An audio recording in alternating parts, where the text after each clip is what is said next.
Romo, Bapak Ibu sekalian, kita akan mulai.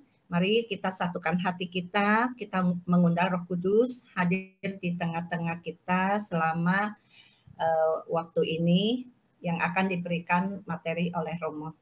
Saya akan memimpin doa pembukaan dalam nama Bapa, Putra, dan Roh Kudus. Amin. Allah Bapa di surga, terima kasih Tuhan kami ucapkan atas kebaikan-Mu sehingga kami boleh diberikan kesehatan yang baik. Pada malam hari ini kami kumpul di Zoom online ini ingin mendengarkan sabda-Mu yang dibawakan oleh Romo Gunawan. Bapa, kiranya Engkau menyertai Romo Gun, Engkau mencurahkan Roh Kudus-Mu Tuhan, sehingga semua perkataan-Mu akan disampaikan Romo, dan kiranya Tuhan mencurahkan Roh Kudus atas kami, membuka hati, pikiran, dan perasaan kami, sehingga kami dapat mengerti semua yang disampaikan oleh Romo Gun mengenai Injil Yohanes malam ini. Tuhan, sekiranya ada kawan-kawan kami yang di dalam perjalanan atau mereka yang belum mengikuti ini, kiranya Engkau menyertai mereka juga. Mereka yang sedang sakit, Engkau berikan kesembuhan. Terima kasih Tuhan Yesus, waktu selanjutnya kami serahkan ke dalam tangan kasih-Mu. Terima kasih Tuhan, terpujilah Engkau kini dan sepanjang segala masa. Amin. Dalam nama Bapa, Putra, dan Roh Kudus. Amin. Silakan Romo. Selamat malam para ibu bapak, saudara-saudaraku terkasih. Salam sehat selalu setelah kita beristirahat selama beberapa saat. Dan mungkin ada yang pulang kampung merayakan Idul Fitri, Minal Aidin wal Faizin. Kita sekarang mau membicarakan, merenungkan sabda Tuhan yang disampaikan oleh Yesus melalui sebuah perjumpaan antara Yesus dengan wanita Samaria. Kisah ini sangat indah dan menarik karena bagaikan sebuah drama atau sinetron, lebih indah daripada drama Korea kayaknya. Kota Samaria itu di bab 4 nanti Injil Yohanes. Kota Samaria itu begitu banyak disebut baik di dalam perjanjian lama maupun dalam perjanjian baru. Mulai dari kitab Raja-Raja, 1 Raja-Raja, sampai pada Kisah Rasul dan juga terakhir itu ada juga di dalam kitab yang lain. Maka kota Samaria ini lebih paling sering disebut di dalam kitab suci daripada di kota-kota yang lainnya. Maka ini sangat indah sekali. Sejarahnya begitu panjang, nama Samaria itu begitu terkenal dan sering disebut sampai sekarang ini. Ya. Yang sering kali disebut adalah Gunung Samaria. Nah, mungkin baik kalau kita sedikit banyak melihat sejarah Samaria. Kota Samaria itu apa dan di mana itu letaknya. Nah, khusus di dalam perjanjian baru misalnya kota Samaria seringkali disebut entah itu orangnya, orang Samaria, atau tempatnya Gunung Samaria. Di dalam Injil kita seringkali mendengar Yesus yang bercerita, misalnya saja ada 10 orang sakit kusta yang semua sembuh, tetapi yang kembali kepada Yesus hanya 1, dan itu orang Samaria. Cerita mungkin di dalam Injil Lukas bab 10 juga dikatakan di sana, diceritakan ketika Yesus membuat satu perumpamaan ketika ditanya oleh seorang anak muda yang bertanya tentang siapakah sesamaku. Lalu Yesus menceritakan orang Samaria yang baik hati, yang menolong orang yang kerampokan. Ya. orang-orang Yahudi sendiri ketika lewat dari Yerusalem ke Yeriko tidak pernah memperhatikan siapakah yang kena rampok itu atau tidak peduli dengan orang yang kena rampok. Tetapi justru orang Samaria itulah yang menolong. Di lain pihak, kadang-kadang ada sisi negatif yang ditampilkan tentang orang Samaria. Misalnya Matius bab 10, ketika para murid itu diutus oleh Yesus untuk pergi mewartakan Injil, dipesan jangan pergi ke Samaria. Ya, rupa-rupanya Samaria menjadi sangar waktu itu. Nah, kalau kita lihat sejarahnya, awal mulanya ada di kitab Raja-Raja, bab 1 Raja-Raja bab 12. Itu awal mulanya ada kota Samaria. Tapi lebih baik kita mulai dengan melihat bagaimana sejarah Israel sampai pecah menjadi dua. Lalu nama Israel itu yang di mana, pada saat apa, dan siapa rajanya. Kita mau melihat sejarah, mungkin ini tambah pengetahuan saja, dari saat Abraham sampai zaman Yesus. Kita melihat tahun-tahunnya saja. Mungkin bisa ditampilkan. Nah, kita melihat. Nah, itulah yang pertama, awal tahun-tahun di mana kita membaca kitab suci Perjanjian Lama. Kita melihat tahun sejarah yang bisa dicari dan ditemukan fakta-fakta sejarahnya adalah Abraham. Sebelum Abraham, kita tidak pernah bisa melihat fakta yang sejati, yang betul-betul ada. Tetapi yang ada baru bisa dilacak sampai ke Abraham. Itu mulai kitab Kejadian bab 12. Sehingga Kejadian bab 1 sampai 11, itu kalau nanti kita belajar kitab Kejadian, itu boleh dikatakan sering diistilahnya prasejarah atau sebetulnya menjadi simbol-simbol dari kitab Perjanjian Lama secara menyeluruh. Nah, kita mulai dari Abraham. Abraham itu hidup tahun berapa? Sekitar tahun 1900 sebelum Masehi. Ya. Jadi kalau dihitung sebelum Yesus, seringkali kita nyanyikan di dalam malam Natal, misalnya yang dibacakan di dalam Natal tentang sejarah Perjanjian Lama, maklumat kelahiran Yesus. Itu dibacakan 18 abad sebelum Yesus itu Abraham hidup. Lalu tahun 1700 sampai 1250 cukup lama ya. Bagaimana suku-suku Israel, yakni zaman Yakub, kemudian anaknya 12, semua tinggal di Mesir bersama dengan orang-orang Israel. Suku-suku Israel yang 12 itu menjadi budak. Budak orang-orang Israel bekerja keras sebagai orang yang tertindas. Lalu tahun 1250 itu mulailah kitab Keluaran. Musa membawa umat Israel keluar dari tanah Mesir itu tahun 1250 sebelum Masehi.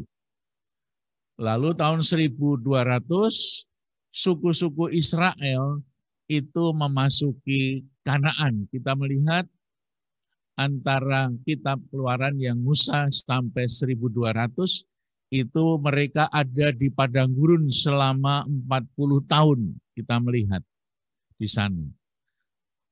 Lalu setelah kitab Hakim-Hakim, mereka meminta raja. Raja pertama itu Raja Saul.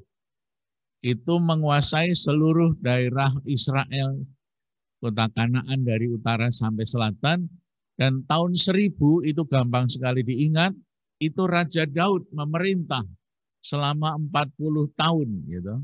7 tahun ada di Hebron, hanya sebagian, Lalu seluruh Israel itu dipimpin oleh Raja Daud selama 33 tahun. Itu Raja Daud.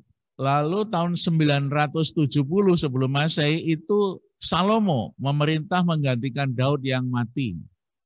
Dan sejak saat itulah Raja Salomon menjadi raja menguasai seluruh daratan Israel dari utara sampai selatan.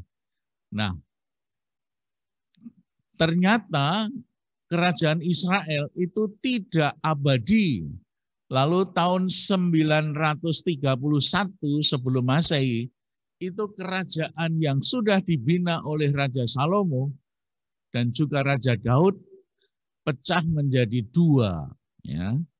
Pecah menjadi dua, namanya Kerajaan Yehuda yang di sebelah selatan, ibu kotanya Yerusalem, dan kerajaan Israel itu pada zaman itu yang namanya Israel, itu hanya di bagian utara, yakni ibu kotanya di Samaria. Inilah mulai kata Samaria di sini, perpecahan perpecahan kerajaan.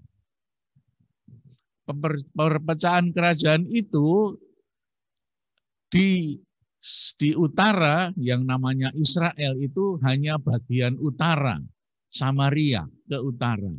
Itu diperintah oleh 10 suku. Ya, 10 suku itu di utara, lalu yang di selatan itu praktis hanya satu suku yang besar namanya suku Yehuda. Hanya tambah satu Benyamin, suku Benyamin, tapi praktis nggak punya peran apa-apa. Sedikit, lalu ada beberapa orang Levi. Nah sekarang kita melihat di dalam papan itu ada dua kerajaan. Kita melihat di sebelah kiri itu kerajaan Yehuda, sebelah kanan itu kerajaan Israel. Maka kalau kita mengatakan kerajaan Israel itu yang mana, kita bisa bertanya lagi, tahun berapa ya, ketika Raja Daud itu menjadi raja dan Salomo, itu kerajaan Israel itu seluruh suku itu tunduk kepada Raja Daud. Raja Salomo sudah mulai agak tidak stabil. Lalu sesudah Salomo mati, betul-betul terjadi kerajaan pecah jadi dua. Sering perang dingin, sering perang panas, dan lain sebagainya. Kalau kita melihat siapa raja yang ada di dalam kerajaan Yehuda, jadi kerajaan Yehuda itu ibu kotanya itu Yerusalem. Ya. Lalu kerajaan Israel yang pecah di utara 10 suku itu ibu kotanya di Samaria. Nah, mengapa mereka pecah tidak bisa disatukan lagi? Pada zaman Raja Salomo itu terjadi sebuah boleh dikatakan tuntutan Raja Salomo itu sangat berat, misalnya soal pajak. Sehingga orang-orang yang di utara itu merasa keberatan. Nah, ketika Salomo itu mati, yang menggantikan raja adalah anaknya, namanya Rehabeam. Itu anaknya dari Salomo. Ketika Salomo mati, Rehabeam menggantikan raja. Lalu orang-orang di utara itu mengusulkan, pajaknya itu jangan berat-berat. Ya. Ketika para tua-tua itu menasihati Rehabeam, didengarkan itu usulnya. Tetapi Rehabeam lebih mendengar bukan yang tua-tua tetapi yang muda. Sehingga yang utara itu merasa keberatan sehingga memisahkan diri dari Rehabeam dan mendirikan kerajaan sendiri namanya Kerajaan Israel. Karena sukunya lebih banyak. Lalu kerajaan yang selatan namanya Yehuda. Maka dari nama Yehuda itu nanti kemudian namanya menjadi Yahudi. Ya. Kenapa kok Yahudi? Karena kerajaan Samaria, kerajaan Israel, itu nanti akan hancur lebih dulu. Kita lihat di bawahnya. Tahun-tahun itu, 901 sebelum Masehi, kerajaan Rehabiam, rajanya yang di sebelah Israel itu namanya Yerobeam I.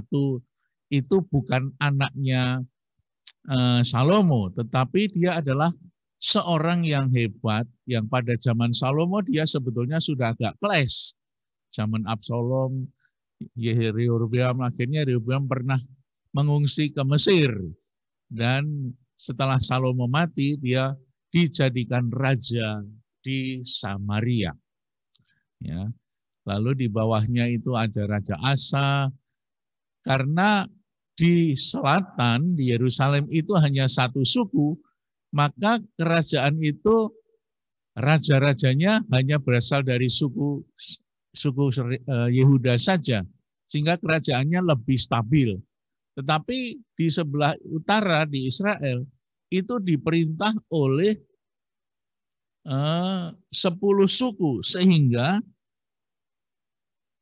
berturut-turut seringkali terjadi pergantian, pembunuhan, dan lain sebagainya, dan diperintah oleh suku-suku yang lain. Dan pengaruh dari agama-agama setempat itu sangat kuat. Nanti kita akan lihat.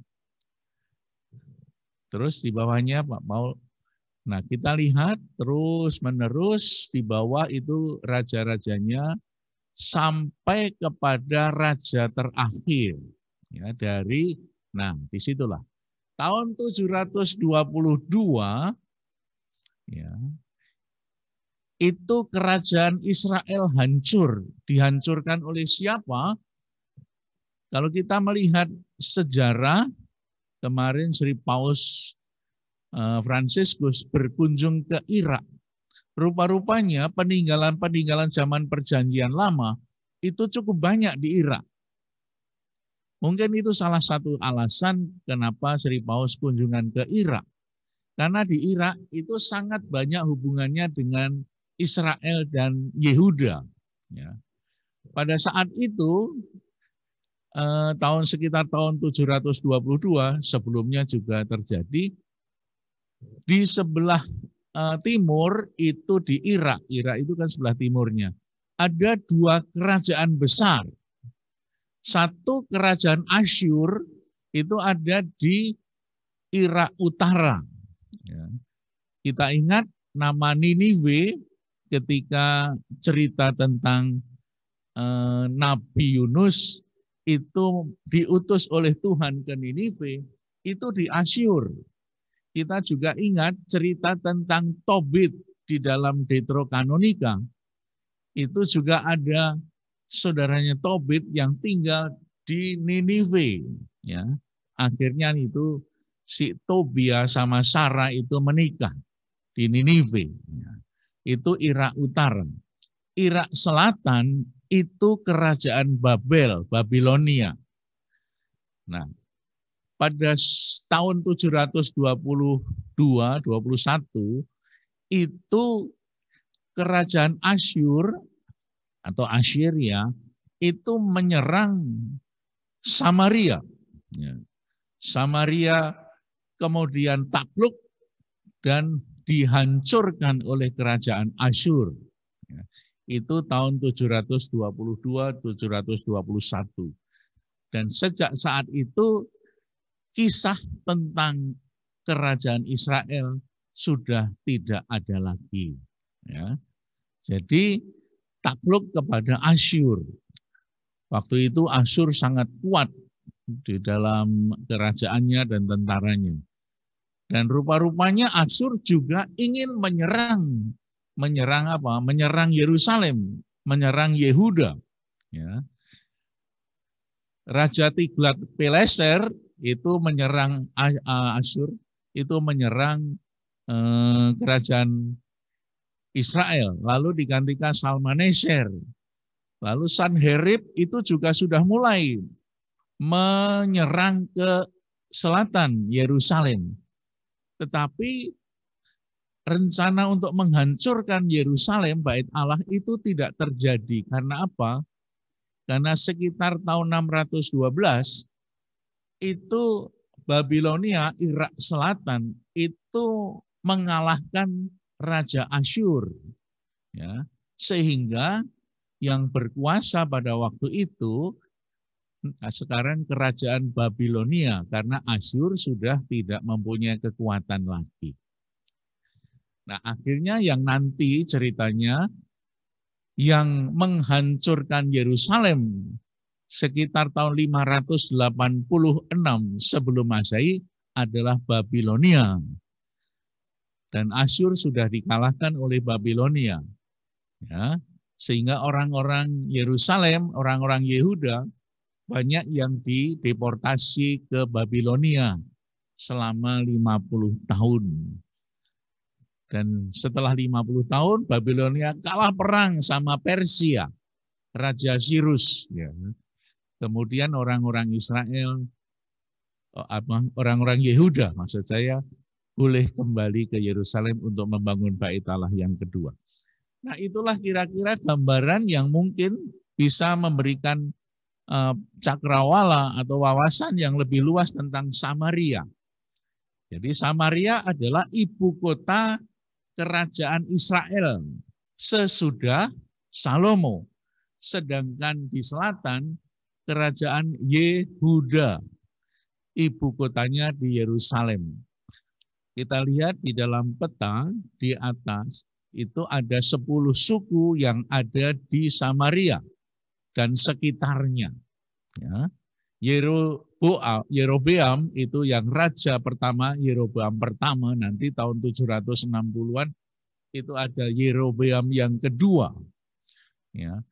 Yerobeam yang pertama itu bukan anaknya Salomo, tetapi dia adalah seorang yang hebat yang berasal dari suku Efraim, salah satu suku yang ada di sekitar Samaria di situ sampai utara. Nah, itulah Samaria. Oleh karena itu, antara Samaria dan Yerusalem itu musuhan. Nah, oleh karena itu kisah-kisah yang ada di dalam Injil, misalnya kisah Lukas 10 ayat 25 sampai 37, itu diceritakan bahwa orang Yahudi tidak bergaul dengan orang Samaria. Ya. Karena apa? Karena musuhan itu, perpecahan kerajaan utara dan selatan. Ya. Tetapi orang Samaria yang meskipun dia orang baik hati, tetapi tetap dimusuhi oleh orang-orang selatan, orang Yerusalem. Pertama karena apa? Karena mereka memisahkan diri dari kesatuan negara kerajaan Israel yang utuh. Dan mereka mendirikan ibu kota di Yerusalem, di Samaria yang lepas dari Yerusalem. Padahal Yerusalem adalah kota Raja Agung, tempat Daud dan raja-raja yang sebelumnya itu memerintah. Dan di situ ada bait Allah yang penting menjadi tempat pertemuan antara Allah dan manusia. Dan bait Allah itulah yang menjadi bait Allah itu yang di Yerusalem menjadi tempat perjumpaan antara Allah dan antara manusia dengan manusia dan menjadi pusat ibadat. Lalu orang Samaria dilarang tidak boleh pergi ke Yerusalem karena mereka sudah memisahkan diri. Itulah dosanya.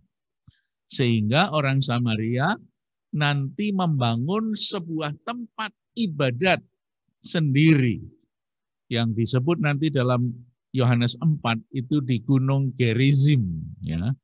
Kalau Yerusalem, Gunung Yerusalem, ini Gunung Samaria disebut Gerizim. Nama Samaria itu dari mana?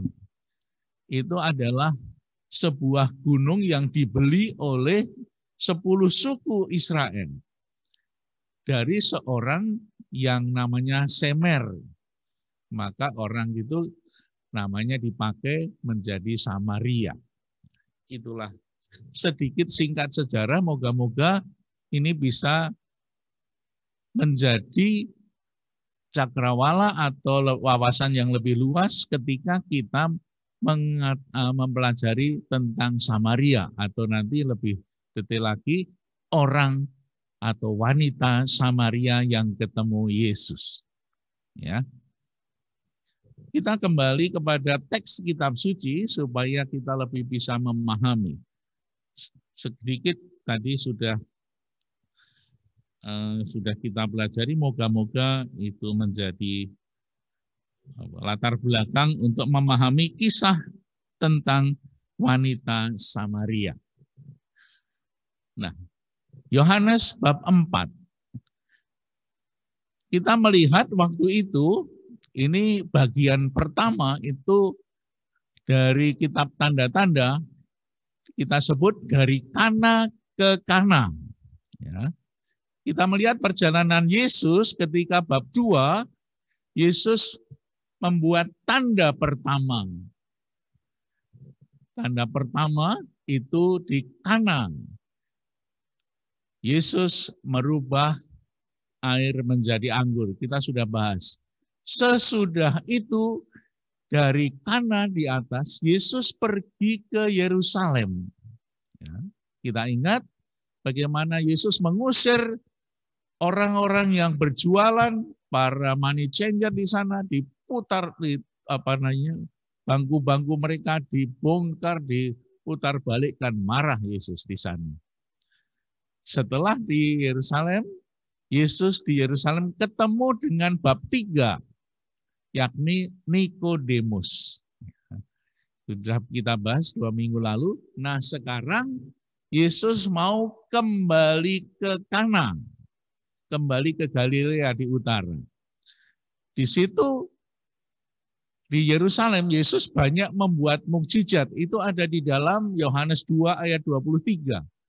Banyak tanda-tanda yang dibuat oleh Yesus sehingga banyak orang menjadi percaya. Ya. Mengapa orang-orang Farisi dan orang Saduki semakin khawatir ketika Yesus membuat banyak mukjizat? Sehingga ancaman mulai terjadi di Yerusalem oleh orang-orang pemimpin atau orang-orang Yahudi. Karena dengan mukjizat, apalagi dengan baptisan, Yohanes Pembaptis itu membaptis di Sungai Yordan, orang-orang Farisi sudah mulai khawatir. Jangan-jangan banyak orang-orang Yehuda yang ikut Yohanes Pembaptis. Nah, sekarang ini Yesus juga membaptis. Meskipun nanti di dalam bab 4 dikatakan yang membaptis itu murid-murid Yesus. Semakin khawatirlah orang-orang Yahudi, pemimpin agama Yahudi, jangan-jangan nanti banyak orang yang pindah dari murid-murid orang Yahudi menjadi murid-murid Yesus karena banyak tanda-tandanya. Terbukti salah satunya adalah Nikodemus. Itu orang Farisi, pemimpin agama Yahudi yang kemudian percaya kepada Yesus.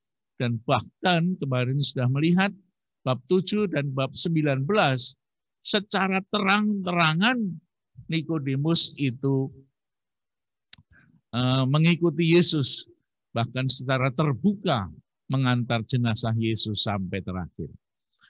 Nah, kemungkinan besar Yesus kembali ke Galilea itu karena sedikit mendapat ancaman dari orang-orang Yahudi. Maka Yesus mau kembali ke Galilea.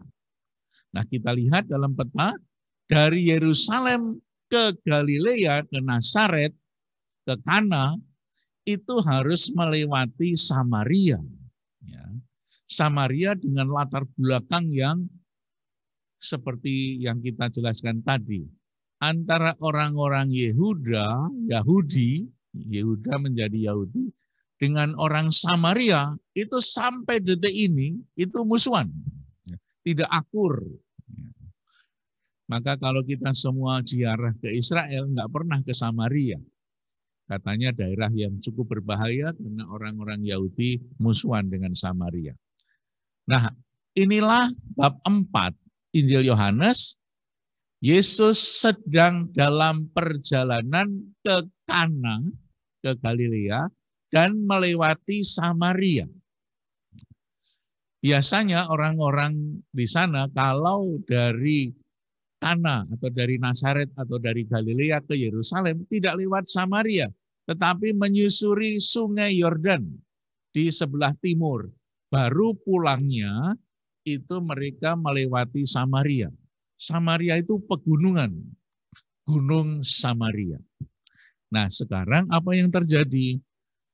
Yesus ketemu dengan wanita Samaria. Kemungkinan Yesus kembali ke Galilea karena memang ada ancaman dari orang Farisi. Kita lihat, mari kita baca Yohanes bab 4.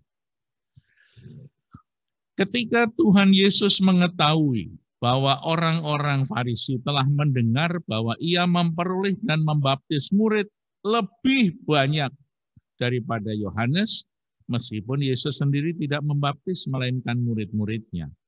Ia pun meninggalkan Yudea, meninggalkan Yerusalem, wilayah Yudea, dan kembali ke Galilea, kembali lagi. Jadi kita melihat Yesus bolak-balik dari Galilea menuju ke selatan Yudea, kembali lagi ke Galilea. Nanti bab 5, Yesus sudah di Yerusalem lagi. Ya. Bab 6, Yesus ada di Danau Galilea. Bab 7, Yesus ke Yerusalem lagi. Ya, kemungkinan bab 6 ini Yesus terakhir di Galilea. Sesudah itu kemudian semua dari bab 6 di Galilea terakhir, bab 7, 8, 9, sampai Yesus wafat, semuanya peristiwa di Galilea. Maka seringkali orang menyebut Yesus itu mengajar atau ada di Yerusalem dan Galilea selama 3 tahun. Itu seringkali disebutkan karena alasan ini. Yesus bolak-balik dari Galilea ke Yerusalem merayakan Paskah. Jadi sekurang-kurangnya Yesus merayakan Paskah itu 3 kali di Yerusalem. Ketika Yesus tampil, waktu kecil Yesus diceritakan juga umur 12 tahun, sesuai dengan aturan Yahudi. Nah, kita lihat. Ia harus melintasi daerah Samaria. Maka sampailah ia ke sebuah kota di Samaria yang bernama Sikar. Ya. Ini nama desa Sikar. Kemungkinan besar Sikar itu dari kata Sikem. Sikem seringkali kita sebut atau disebut dalam perjanjian lama. Karena apa? Karena kebanyakan raja-raja itu boleh dikatakan diurapi atau dijadikan, dilantik menjadi raja itu di Sikem. Termasuk Rehabeam, raja sesudah Salomo, anaknya Salomo itu Rehabeam, ibunya namanya Naamah, itu dilantik di Sikem. Dan waktu itu juga hadir 10 suku yang ada di Israel. Maka di situ ketika Rehabeam dilantik jadi raja, itu orang-orang yang 10 suku itu pada usul protes supaya jangan terlalu berat beban pajaknya. Dan akhirnya yang terjadi apa? Mereka tidak mau karena Rehabeam tetap mengikuti bapaknya untuk memungut pajak yang besar. Akhirnya terjadilah perpecahan kerajaan di Samaria, ibu kotanya raja pertama Yerobeam yang pertama.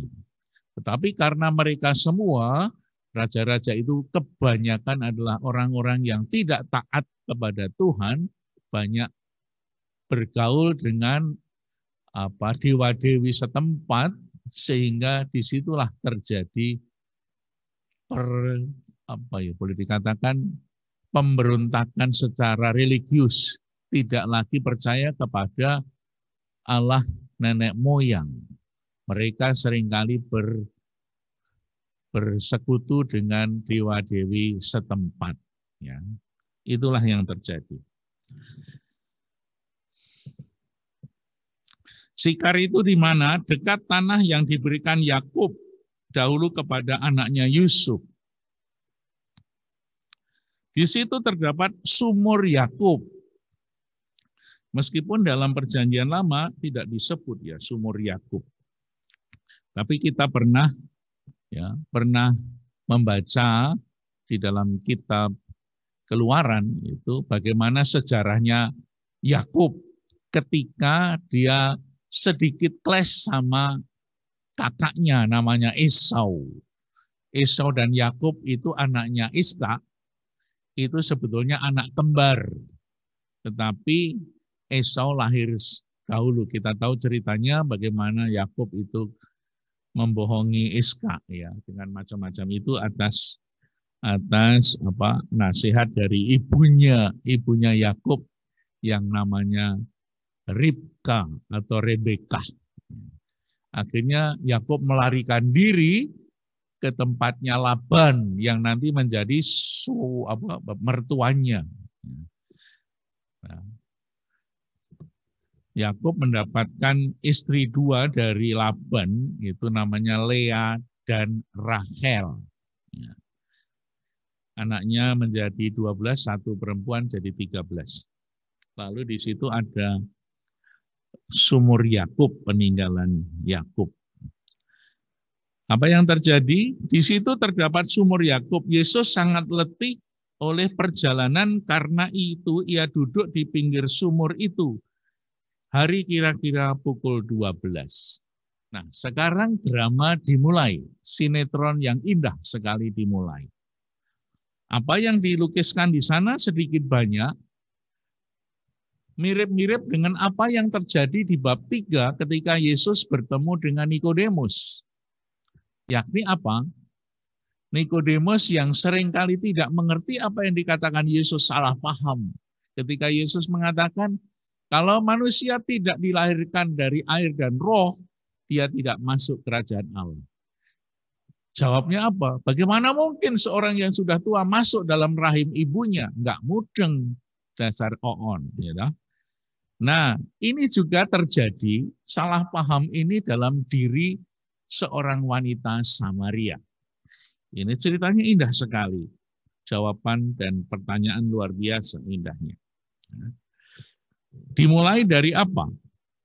Ketika Yesus sedang duduk di pinggir sumur, datanglah seorang perempuan Samaria. Ya. Jadi sumur Yakub ini terletak di Samaria, di kerajaan Israel zaman dulu. Ya. Setelah Yesus kan tidak ada lagi kerajaan Israel itu, tetapi bekas-bekasnya masih ada. Maka Yesus kemudian mau memberikan wejangan yang sangat dalam, tetapi melalui sebuah peristiwa. Yesus mengawali dengan berkata, berilah aku minum. Ya. Lalu murid-muridnya saat waktu itu sedang pergi ke kota membeli makanan. Maka kata wanita Samaria itu kepadanya, masakan engkau orang Yahudi minta minum kepadaku seorang Samaria? Ya. Jadi sejak dulu perpecahan kerajaan itu terjadilah permusuhan atau perang dingin antara orang Yahudi dan orang Samaria. Ya. Maka dikatakan oleh orang Samaria itu, masakan kau seorang Yahudi yang merasa lebih hebat, lebih unggul karena punya Yerusalem, minta kepadaku orang Samaria. Sebab orang Yahudi tidak bergaul dengan orang Samaria. Nah, di sini Yesus mulai masuk di dalam sebuah pesan yang sangat dalam, luar biasa. Ya. Mengartikan apa itu air. Jikalau engkau tahu tentang karunia Allah dan siapakah dia yang berkata kepadamu, berilah aku minum, niscaya engkau telah meminta kepadanya dan ia telah memberikan kepadamu air hidup. Nah, sudah mulai itu berkembang ya. Sekarang bukan air yang bisa diminum, tetapi air hidup yang mau disampaikan oleh Yesus. Air yang memberikan kehidupan kekal. Tetapi orang Samaria itu enggak mudeng, enggak ngerti ngomong apa itu. Maka wanita itu bilang, Tuhan, engkau tidak punya timba dan sumur itu amat dalam. Dari manakah engkau memperoleh air hidup itu? Jadi orang Samaria masih menangkap yang lain, masih menangkap soal air biasa, padahal Yesus sudah mau masuk kepada pemahaman air hidup. Adakah engkau lebih besar daripada bapa kami Yakub yang memberikan sumur ini kepada kami dan yang telah minum sendiri dari dalamnya ia serta anak-anaknya dan ternaknya. Ya, Yesus sudah masuk kepada pemahaman air hidup, tetapi wanita itu belum menangkap. Jawab Yesus kepadanya, barang siapa minum air ini, ia akan haus lagi. Tetapi barang siapa minum air yang aku berikan kepadanya, ia tidak akan haus untuk selama-lamanya. Sebaliknya air yang akan kuberikan kepadanya akan menjadi mata air di dalam dirinya yang terus-menerus memancar sampai kepada hidup yang kekal. Yesus mulai memberikan satu wejangan pendalaman yang tidak dirasakan oleh wanita Samaria tentang air hidup untuk kehidupan kekal. Apa itu air hidup untuk kehidupan kekal? Nanti akan ditangkap pada akhir pembicaraan. Perempuan itu juga belum nangkap lagi. Seperti Nikodemus yang bodoh, meskipun dia adalah seorang pemimpin agama Yahudi, begitu juga wanita ini tidak mudeng-mudeng, tidak ngerti-ngerti. Dia mengatakan apa? Tuhan, berilah aku air itu supaya aku tidak haus dan tidak usah datang lagi ke sini untuk menimba air. Ya, Yesus mulai giring pelan-pelan sekali. Karena apa? Orang Samaria mungkin sudah lama tidak mendengar suara kenabian di sana.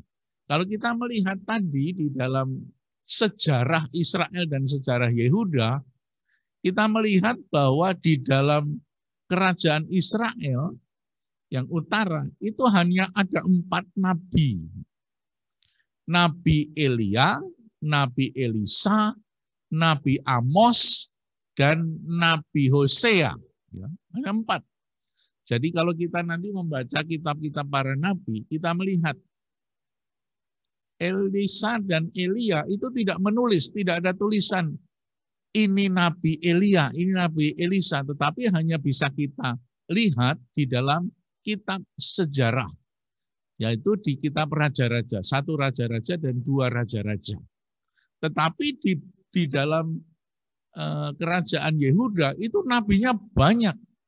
Ya, sekurang-kurangnya yang ada di dalam tulisan itu nabi besar ada 4. Gitu. Yesaya sekitar tahun 700-an, lalu Yeremia tahun 600-an, kemudian Yehezkiel itu zaman pembuangan.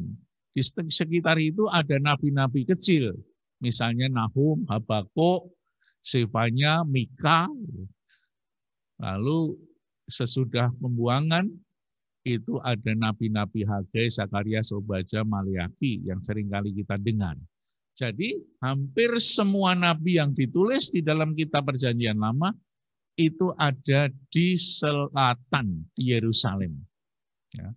Oleh karena itu orang-orang Israel itu banyak, hampir semua raja-raja itu tidak setia kepada Tuhan.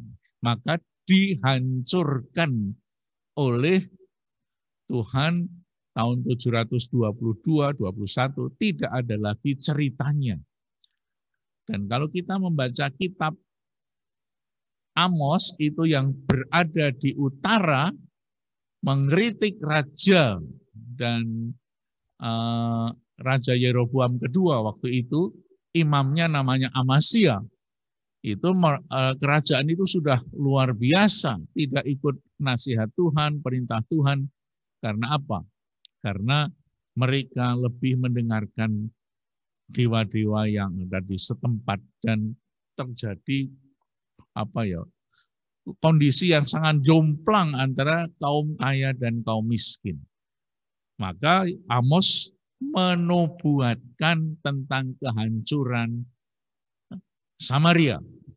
Ya, dan itu terjadi 40 tahun sesudah Amos mewartakan di sana.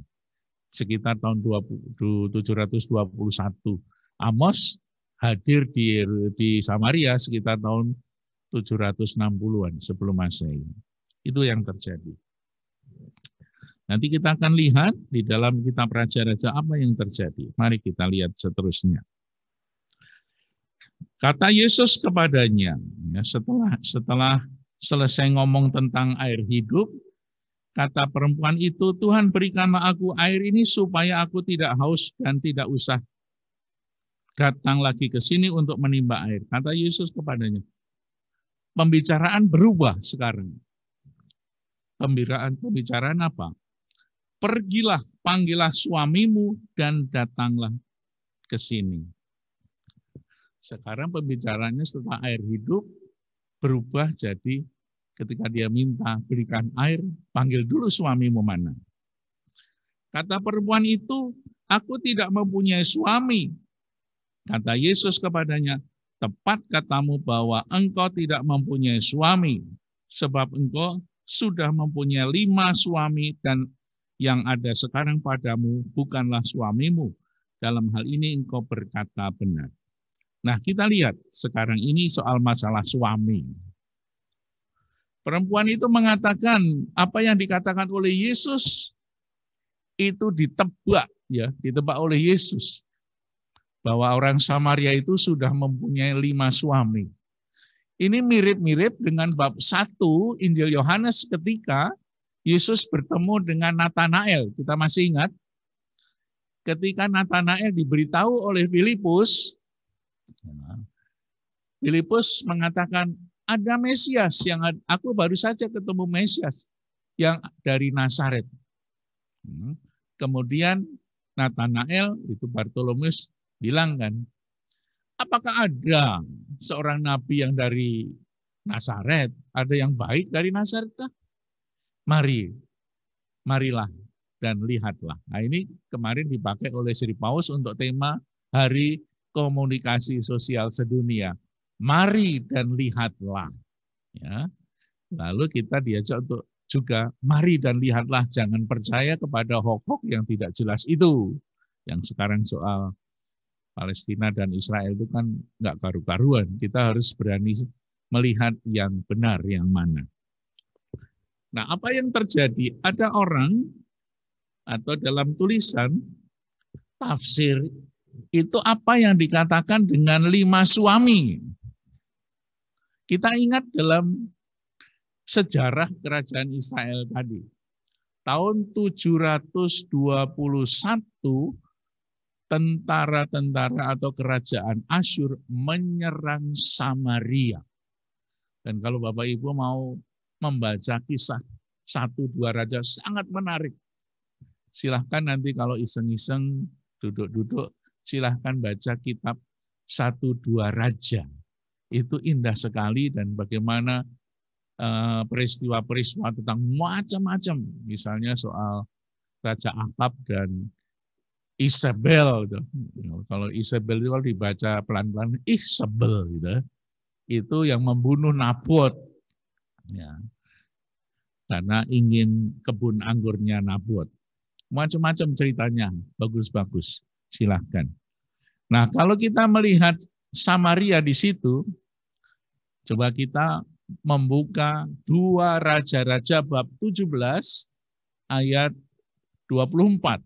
Itu ada judul tentang Samaria. Ya. Yang dimaksudkan dengan 5 suami itu apa? Kita melihat ketika Raja Asyur itu mengalahkan Samaria, orang-orang Samaria itu kemudian diangkut ke Asyur. Ya. Sehingga di sana terjadi satu pernikahan atau asimilasi antara orang-orang Israel yang di utara yang sudah tidak ada lagi bekas kerajaannya, lalu mereka menikah dengan orang-orang yang datang dari berbagai macam wilayah, bukan orang Samaria. Bukan orang Samaria. Kita lihat di situ Raja Asyur mengangkut orang dari yang merah itu ada 5. Itulah 5 suami. Artinya apa?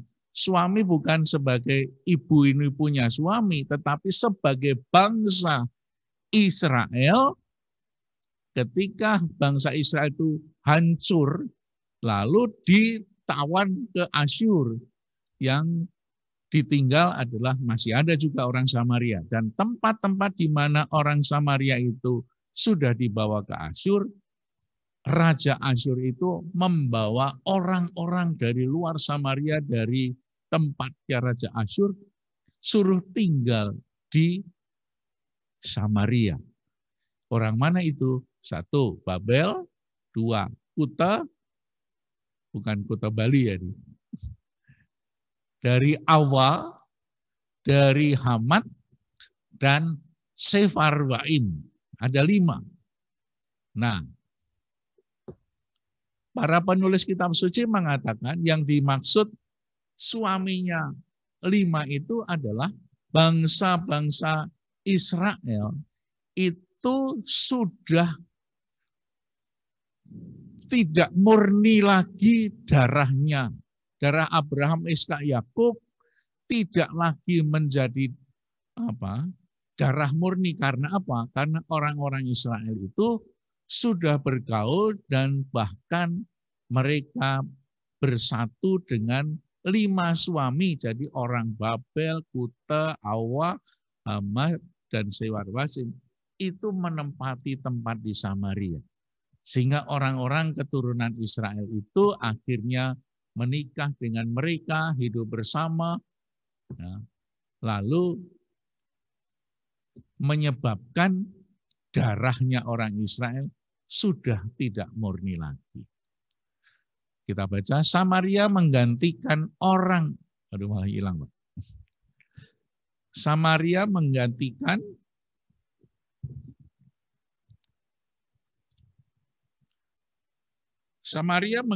orang Israel. Maka orang-orang itu pun menduduki Samaria dan diam di kota-kotanya.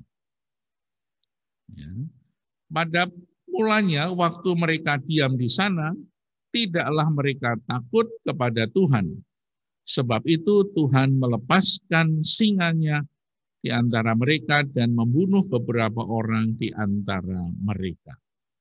Nah, itulah sejarahnya nanti kalau mau dibaca seterusnya terjadi. Maka artinya ketika Yesus mengatakan, panggillah suamimu. Sebagai bangsa, orang-orang Israel itu sudah bergaul dan menyatu dengan 3 suku yang dibawa oleh Raja Asyur ke Samaria. Dengan demikian, semakin bencilah orang yang Yehuda, orang Yerusalem, karena apa? Karena orang Samaria, selain mereka tidak taat kepada Yerusalem sebagai tempat ibadah utama, tetapi lebih-lebih karena orang Samaria sudah tidak murni lagi sebagai orang keturunan Abraham, Ishak, dan Yakub. Maka permusuhan itu terjadi hingga sekarang ini. Itulah 5 suami. Jadi ada 2 pemahaman, mungkin suaminya betul-betul 5, tetapi sebagai bangsa Israel itu 5 suku bergaul dengan mereka. Apa yang dikatakan? Kata perempuan itu kepadanya, Tuhan nyata sekarang padaku bahwa engkau seorang nabi. Jadi pikirannya sudah mulai masuk di dalam wejangannya Yesus tentang air hidup, dan Yesus tahu siapakah wanita itu, mempunyai 5 suami, dan rupa-rupanya orang Samaria itu mulai menangkap apa maknanya yang mau disampaikan oleh Yesus. Lalu pembicaraan berganti menjadi apa? Menjadi soal penyembahan. Nenek moyang kami menyembah di atas gunung ini, gunung Samaria, yakni gunung Gerizim. Tetapi kamu katakan bahwa Yerusalemlah tempat orang menyembah. Kata Yesus kepadanya. Nah, sekarang Yesus mau memberikan pelajaran, wejangan tentang penyembahan yang sesungguhnya. Yang dibawa oleh Yesus sejak awal, dia keluar dari Allah sendiri sebagai firman yang menjadi manusia. Kata Yesus kepadanya, percayalah kepadaku, hai perempuan, saatnya akan tiba bahwa kamu akan menyembah Bapa, bukan di gunung ini dan bukan juga di Yerusalem. Nah, inilah yang mau disampaikan oleh Yesus yang sudah diawali dari bab 1 ayat 1. Menyembah Bapa bukan dalam sebuah gedung tempat gunung, tetapi apa? Saat kamu menyembah Tuhan di Gerizim di Gunung Samaria, kamu menyembah apa yang tidak kamu kenal. Kami menyembah apa yang kami kenal. Sebab keselamatan datang dari bangsa Yahudi. Kita melihat kenapa Yesus tidak mengatakan saya, tetapi kami. Kami itu kan banyak. Nah, kemungkinan ini kalau orang menafsirkan, kalau tadi yang di atas kan masih seorang diri, ya, Yesus pribadi. Sekarang mengatakan kami. Ini kemungkinan besar adalah pemahaman tentang gereja, ya, tentang umat Allah yang sudah percaya kepada Kristus. Sehingga Yesus tidak hanya menyatakan tentang dirinya, tetapi menyatakan bahwa sudah mulai banyak orang mengenal, khususnya gereja pada saat Yohanes menulis, itu tahun 100 ya. Tahun 90, tahun 100 Yesus Injil Yohanes ditulis, itu gereja sudah terbentuk dan mempunyai keyakinan seperti ini. Sebab keselamatan datang dari bangsa Yahudi. Artinya memang bangsa Yahudi itu mengawali dengan sejarahnya. Tapi saatnya akan datang dan sudah tiba sekarang bahwa penyembah-penyembah benar akan menyembah Bapa dalam roh dan kebenaran. Sebab Bapa menghendaki penyembah-penyembah demikian. Mulai dikatakan ada satu kata yang sudah mulai di awal tentang kebenaran. Roh dan kebenaran. Roh dan karunia. Allah itu roh dan barang siapa menyembah dia harus menyembah dalam roh dan kebenaran. Apa itu kebenaran? Nanti dalam bab 19 itu Pilatus bertanya, apa itu kebenaran? Lalu jawab perempuan itu, aku tahu bahwa Mesias akan datang yang juga disebut Kristus. Apabila ia datang, ia akan memberitakan segala sesuatu kepada kami. Kata Yesus kepadanya, akulah dia. Ya. Kata akulah dia, itu kita juga baca nanti, ada beberapa teks tentang akulah dia. Waktu itu saya pakai sebagai khotbah Jumat Agung, ya. Ketika Yesus ditangkap, itu Yesus bertanya, siapa yang kamu cari? Yesus Nazaret, akulah dia. Ya. Jadi kata kewibawaan ilahi tampil di dalam kata itu.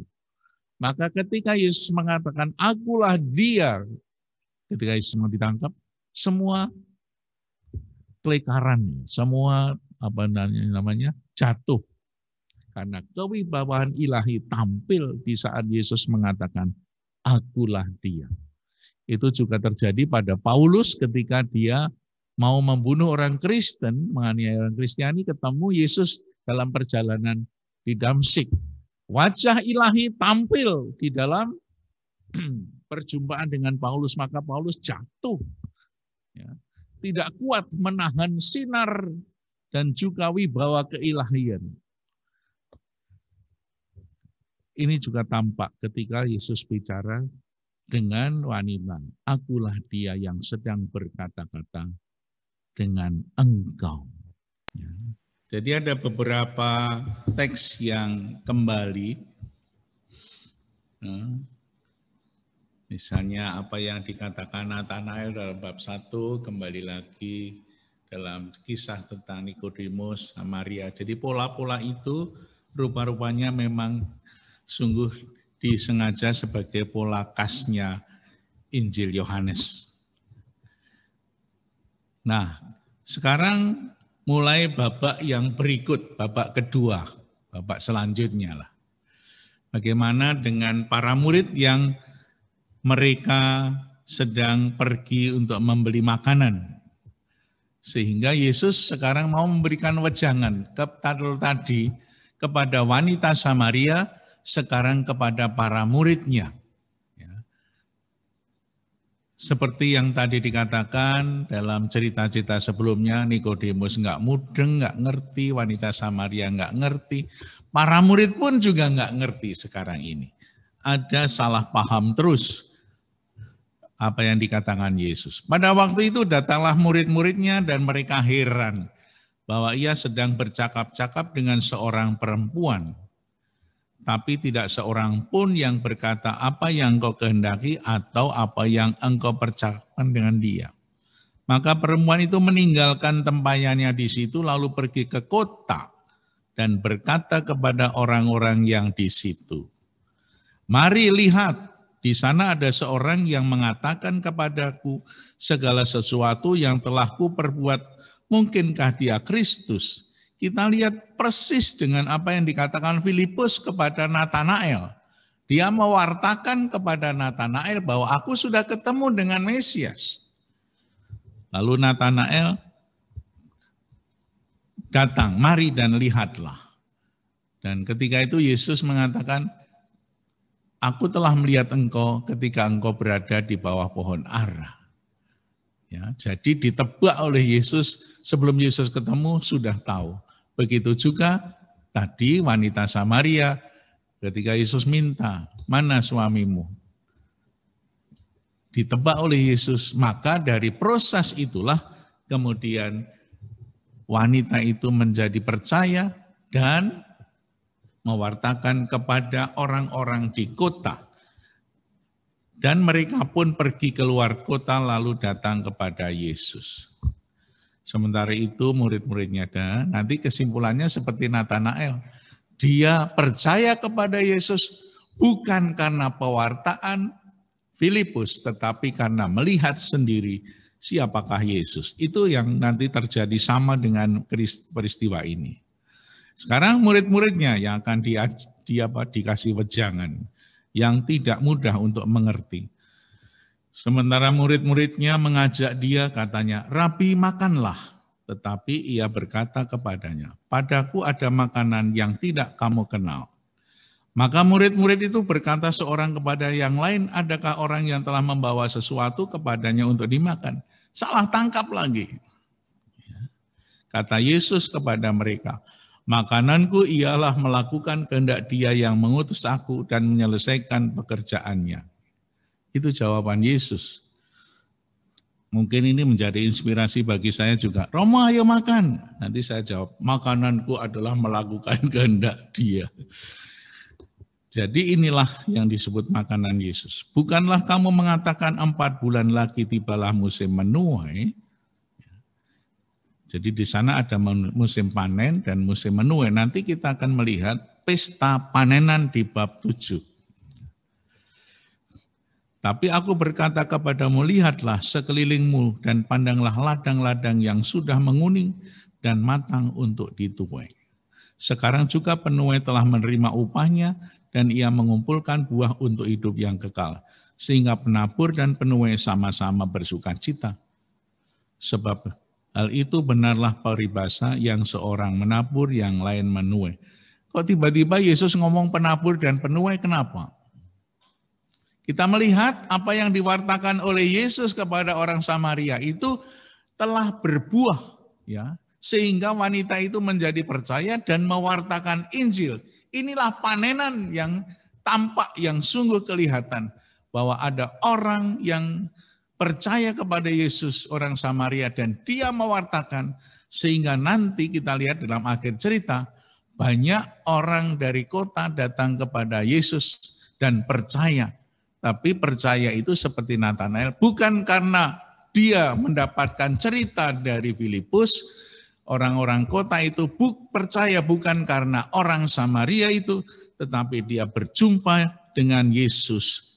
Dan hasilnya luar biasa pewartaan Yesus di sana.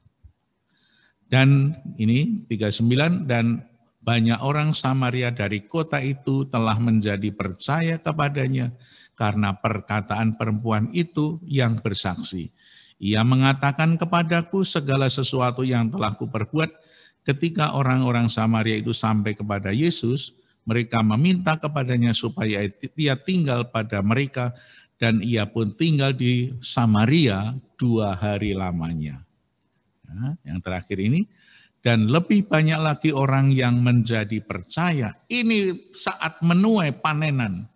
Dan mereka berkata kepada perempuan itu, seperti Natanael, kami percaya, tetapi bukan lagi karena apa yang kau katakan, sebab kami sendiri telah mendengar dia dan kami tahu bahwa dialah benar-benar juru selamat dunia. Ya. Sudah mulai istilah yang baru, juru selamat dunia. Artinya Kristus itu juru selamat dunia. Ya, moga-moga ini menjadi inspirasi yang cukup baik untuk kita semua tentang orang Samaria. Sehingga kalau kita membaca atau mendengar cerita tentang wanita Samaria yang baik hati, itu kita tahu latar belakangnya. Kenapa kok selalu ditekankan kata Samaria? Ini punya sejarah panjang di dalam sejarah perpecahan kerajaan Yehuda dan Israel. Jadi bagi orang Yahudi, orang Samaria itu sudah mengingkari Yerusalem, sudah darahnya tidak murni lagi, dosanya cukup banyak, maka orang Yahudi yang masih mempunyai darah murni, itu benci sekali dan tidak mau bergaul dengan orang Samaria.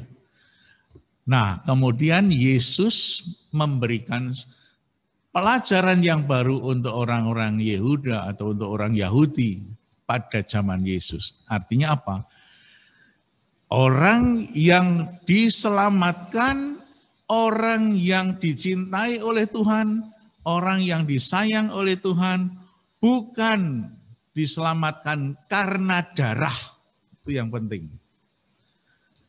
Ya, tetapi setiap orang yang percaya kepada Yesus, itulah inti dari Injil Yohanes, percaya. Maka kita belajar Yohanes supaya kita semakin menjadi percaya. Nah, oleh karena itu kepercayaan itu tidak tergantung dari darah, turunan. Sehingga orang Samaria di dalam Injil, khususnya Injil Lukas, itu selalu ditampilkan sebagai orang Samaria yang baik hati. Karena apa? Itu untuk mengcounter, untuk melawan pandangan orang Yahudi yang sangat jelek terhadap orang Samaria. Ya. Karena mereka, kamu itu pendosa, tidak punya darah keturunan nenek moyang, maka kamu tidak akan diselamatkan. Jadi pandangan orang Yahudi tentang keselamatan itu didobrak oleh Yesus dengan kisah-kisah yang mengatakan 10 orang kusta yang tahu terima kasih ternyata hanya orang Samaria. Yang lain orang Yahudi nggak tahu terima kasih. Nah, maka sekarang ini orang yang bisa selamat masuk surga bukan ditentukan oleh dirinya sendiri, tetapi hidup ini adalah anugerah Tuhan yang harus kita pelihara. Ya, karena ada orang yang begitu yakin, wah kalau mau masuk surga itu caranya apa? Bom bunuh diri, ya. Karena ada keyakinan dengan bunuh diri masuk surga, itu kan konyol. Bahkan kenapa kok bunuh dirinya di gereja? Makassar, di Surabaya. Mungkin orang-orang yang bunuh diri itu percaya ya, karena yang bisa menyelamatkan itu hanya Tuhan Yesus. Maka dia bunuh diri di gereja, karena Tuhan Yesus ada di gereja. Nah, ini cuk aja. Nah, moga-moga itu. Sehingga kalau kita membaca kitab suci ada kata Samaria, Itu latar belakangnya sejarah panjang. Itu yang mau kita renungkan. Ya. Sehingga mungkin semakin menjadi jelas kata Samaria itu apa. Ya. Di tengah-tengah antara Yerusalem dan Nazaret, tengah-tengahnya Samaria. Maka ketika Yesus mau kembali ke Galilea, berhenti dulu 2 hari di Samaria untuk mewartakan Injil. Ya. Kita lihat sesudahnya. Masih seperempat jam ya. Kembali ke Galilea. Dan setelah 2 hari itu, Yesus berangkat dari sana ke Galilea. Sebab Yesus sendiri telah bersaksi bahwa seorang nabi tidak dihormati di negeri sendiri. Maka setelah tiba di Galilea, orang-orang Galilea pun menyambut dia karena mereka telah melihat segala sesuatu yang dikerjakan di Yerusalem pada pesta itu, sebab mereka sendiri pun turut pesta di sana. Jadi orang-orang Galilea, orang Kana, orang Nazaret itu ikut juga ke Yerusalem dan menyaksikan tanda-tanda yang dibuat oleh Yesus yang tidak dicatat dalam Injil Yohanes. Ya. Jadi rupa-rupanya Yesus membuat banyak tanda atau mukjizat. Tetapi yang diambil oleh Yohanes hanya 7 mukjizat. Yang lain-lainnya disaksikan oleh banyak orang. Sehingga Yesus harus menyingkir dari Yerusalem ke Galilea karena apa? Karena semakin diancam oleh orang-orang Yahudi. Kalau kita membaca teks orang-orang Yahudi, itu sebetulnya bisa dipahami para pemimpin agama Yahudi. Nah, kalau di dalam awal kita bicara bab 4 itu dari Kana ke Kana, itu bagian pertama, itu kita melihat Yesus kembali ke Kana. Apa yang terjadi di Kana? Yesus menyembuhkan anak pegawai istana. Ini seringkali dipahami berbeda ketika kadang-kadang saya tanya, berapa kali Yesus membangkitkan orang mati? Kadang-kadang ada yang menjawab, itu anak pegawai istana, anak perwira. Padahal anak perwira itu tidak mati, tetapi sakit aja. Jadi Yesus menyembuhkan orang sakit itu cukup banyak, tetapi membangkitkan orang mati itu hanya 3 kali di dalam Injil. Ya, yang sering dihafal adalah Lazarus. Ya, kalau saya tanya siapa aja, 1 Lazarus, 2 Lazarus, 3 Lazarus, 4 Lazarus, yang 2 lupa. Gitu. Yang kedua pemuda di Nain, itu dalam Injil Lukas bab 7. Lalu yang ketiga itu di dalam Injil Markus dan Matius itu ceritanya sama. Anak Yairus. Tetapi anak pemuda, anak perwira itu tidak mati tetapi sakit. Nah, ceritanya seperti apa? Kita lihat ayat 46. Nanti kita bandingkan dengan yang lain.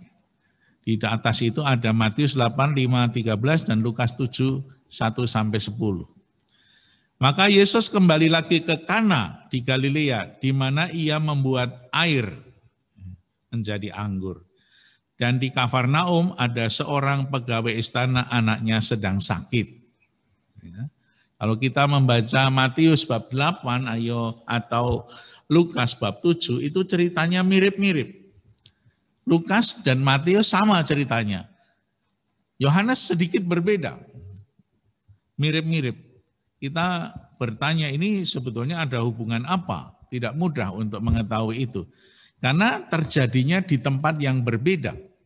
Yesus juga sering ke Kafarnaum. Tetapi di dalam Injil Yohanes, kejadian anak yang sakit menjadi sembuh, itu dalam Injil Yohanes terjadinya di Kana. Maka ini menjadi tanda kedua. Pertama di Kana Yesus merubah air jadi anggur, tanda kedua di Kana lagi. Yakni Yesus menyembuhkan orang sakit dari jauh. Kalau di dalam Injil Matius dan Lukas terjadinya di Kafarnaum. Kalau kita melihat di peta, itu Kafarnaum dengan Kana itu ya nggak jauh sih, sama-sama di Galilea, tetapi tempat yang berbeda. Mungkin sekitar kalau naik mobil hampir setengah jam. Ya. Di Kafarnaum ada seorang pegawai istana, anaknya sedang sakit. Ya, kalau di dalam Injil Matius juga sama, tetapi Yesus sedang di Kafarnaum. Ketika ia mendengar bahwa Yesus telah datang dari Yudea ke Galilea, pergilah ia kepadanya lalu meminta supaya ia datang dan menyembuhkan anaknya, sebab anaknya itu hampir mati. Maka kata Yesus kepadanya, jika kamu tidak melihat tanda-tanda dan mukjizat, kamu tidak percaya. Kemungkinan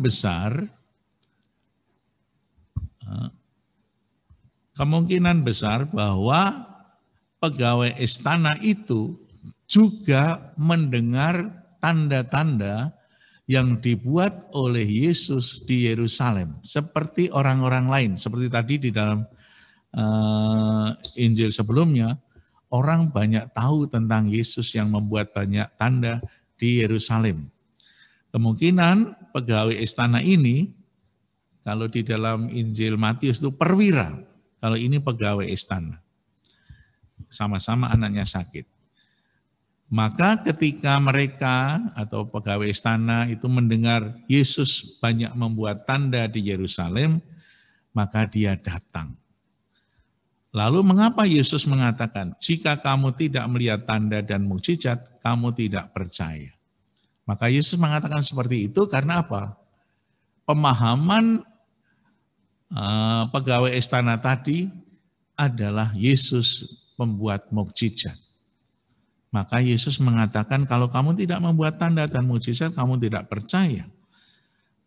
Jawabannya beda sekali dengan kata-kata Yesus. Pegawai istana itu, Tuhan datanglah kepadaku sebelum anakku mati. Lalu Yesus yang tadinya seolah-olah menolak, kalau kamu tidak percaya, tidak melihat tanda, kamu tidak percaya. Maksudnya apa? Yesus ingin memaksudkan supaya manusia, supaya juga kita-kita ini menjadi percaya bukan karena tanda-tanda.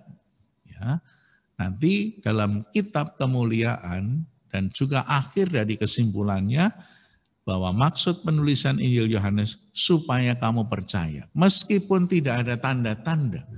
Jadi jangan sampai hanya karena mukjizat kemudian menjadi percaya.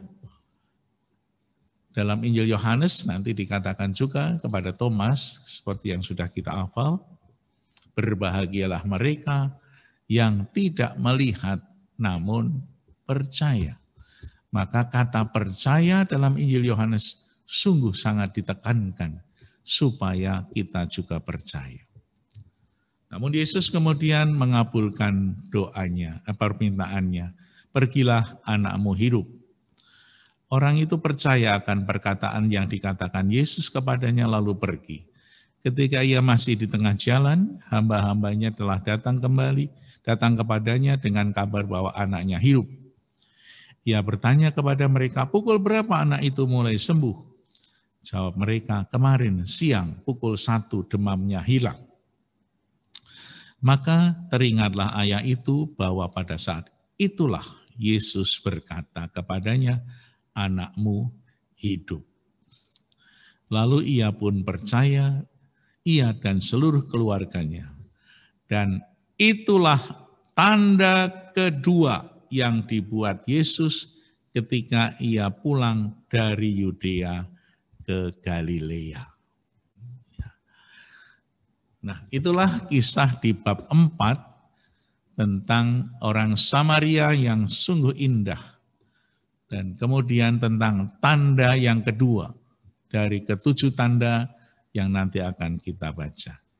Tanda pertama, Yesus membuat tanda air menjadi anggur. Yang kedua, penyembuhan anak pegawai istana. Yang mirip-mirip dengan apa yang diceritakan oleh Matius dan Lukas. Di sana ada tradisi yang berbeda, tempatnya juga berbeda, tetapi mirip-mirip ceritanya. Kita tidak tahu apa kaitannya antara Injil Yohanes sama Matius Lukas, karena jaraknya cukup jauh, sekitar 10-15 tahun. Apakah mungkin Yohanes mengenal tradisinya, ceritanya, kisahnya Matius dan Lukas, ataukah ketiganya mengambil satu sumber yang sama, atau mereka tidak saling mengenal? Kita juga tidak tahu persisnya seperti apa. Nanti kalau kita tahu, mau tanya yang sebenarnya, kita tanya ketika kita ketemu Yohanes di surga. Terima kasih, Tuhan memberkati. Amin. Romo, terima kasih atas pemaparannya. Iya, Bapak Ibu, saya mau ajak sedikit dinamika. Bapak Ibu, tadi kita sudah lihat pemaparan Romo sangat luar biasa ya. Bapak Ibu lihat di reaction, itu ada jempol, terus tepuk tangan dan hati. Ya, sekarang Bapak Ibu kasih reaksi. Jika pemaparan Romo bagus, Bapak Ibu kasih jempol. Reaksinya jempol ya. Kalau bagus banget, kasih tepuk tangan. Tapi kalau pemaparan Romo mengena di hati Bapak Ibu, kasih tanda hati ya. Oke, silakan. 1, 2, 3. Wah, tepuk tangan. Wah, banyak juga yang tersentuh hatinya. Oke. Oke, terima kasih Bapak Ibu semua. Romo ini banyak juga yang tersentuh hatinya lewat pemaparan Romo tentang Yohanes bab 4 ini Romo. Bapak Ibu, semoga apa yang Romo sampaikan ini dapat berguna bagi kita, memberi kita pencerahan, dan mari kita tutup pertemuan kita ini dengan doa. Dan nanti Romo minta berkat Romo di akhir doa Romo ya. Mari kita siapkan hati kita. Dalam Bapa dan Putra dan Roh Kudus. Amin.